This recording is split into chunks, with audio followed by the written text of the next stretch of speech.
L'autre actualité du jour, c'est l'officialisation de la candidature de Bruno Retailleau à la présidentielle 2027. Le président des Républicains s'est adressé aux Français dans une vidéo il y a une petite heure au cours de laquelle il promet d'être le président de l'ordre, de la justice et de la fierté française. Bonsoir Alexandre Chauveau. Bonsoir Pierre, bonsoir à tous. Bruno Retailleau se lance donc dans la course à l'Élysée, non pas, dit-il, pour une obsession, par obsession du pouvoir, mais par sens du devoir. Oui, déclaration de candidature dans le style Retailleau, assez sobre, sur fond bleu, sans prompteur, drapeau français et européen en arrière-plan. Le président des Républicains se présente aux Français comme l'anti-Emmanuel Macron. Je ne chercherai pas à séduire à tout prix, et encore moins au prix de mes convictions. Je ne tenterai pas de vous convaincre par des slogans démagogiques ou des postures théâtrales.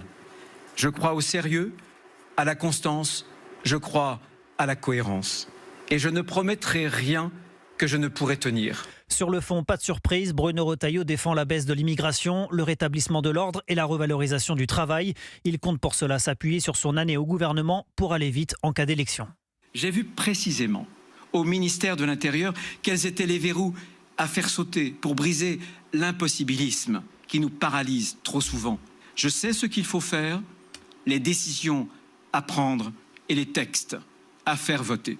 Reste que Bruno Retailleau va devoir convaincre de la pertinence de sa démarche à droite où les candidatures se multiplient. David Lisnard renouvelle ce soir son appel à une grande primaire de la droite et du centre. Rappelons que le maire de Cannes est aussi candidat, tout comme Xavier Bertrand, tandis que Laurent Wauquiez annonce aujourd'hui au Point qu'il n'a lui non plus pas renoncé à la présidentielle. Merci de ces précisions, Alexandre Chauveau du service politique d'Europe 1. On en parle bien sûr avec Antonin André du JDD et avec Catherine Ney dans un instant et l'invité politique d'Europe 1 soir, le député RN de Moselle, Laurent Jacobelli.